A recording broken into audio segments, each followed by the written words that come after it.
Imagine walking through a dense, humid forest in the late 19th century, hacking through vines and mahogany trees, only to look up and realize that the hill you are standing on isn't a hill at all.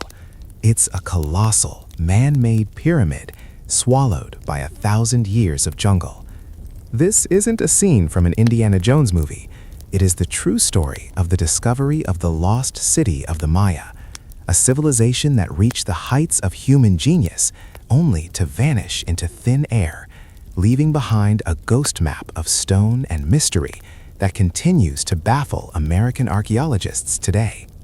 The story begins in the 1830s with an American lawyer and diplomat named John Lloyd Stevens. Bored by the predictable life of New York law, Stevens teamed up with a brilliant English artist, Frederick Catherwood, to investigate rumors of massive stone ruins hidden in the Central American wilderness. When they arrived in Copan, they didn't find a primitive village. They found a sprawling metropolis of towering stelae, intricate hieroglyphics, and astronomical observatories. The sheer scale of the architecture was so advanced that it defied the racial biases of the time. Stevens famously wrote that these ruins were the spectacle of a people who had reached the very top of the ladder of civilization. But the true shocker of the Mayan story isn't just their rise, it's their sudden, violent disappearance. By 900 AD, a civilization of 20 million people, masters of zero in mathematics, creators of a calendar more accurate than the Gregorian one we use today, and architects of the massive temple of the Great Jaguar, simply walked away. For decades, researchers at universities like Harvard and Penn struggled to explain why. Was it an alien intervention? A massive plague? The answer, unearthed through recent LiDAR, light detection and ranging technology, is a hauntingly relevant lesson for modern America. Using laser pulses from planes, scientists stripped away the jungle canopy to reveal over 60,000 hidden structures.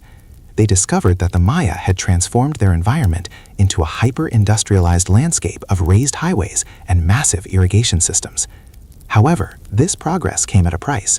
They had completely deforested the land to fuel the lime kilns needed to plaster their white-hot cities. This led to a catastrophic man-made drought. The temperature rose, the corn died, and the social contract between the divine kings and the starving people shattered. One of the most chilling archaeological finds is at the city of Aguateca. Unlike other cities that slowly decayed, Aguateca shows signs of a frantic one-night exit.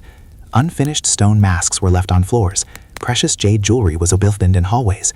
It was as if the inhabitants heard a horn blow and ran for their lives. Today, as we look at the ruins of Tikal or Chichen Itza, we aren't just looking at tourist spots, we are looking at a mirror. The Maya were a people of high-tech innovation and environmental hubris, a superpower that thought they were too big to fail. Their story is a breathtaking reminder that history doesn't just sit in books, it waits under the roots of the forest, whispering a warning to the empires of the future. The lost city was never truly lost, it was just waiting for us to be smart enough to find the truth buried in its stones.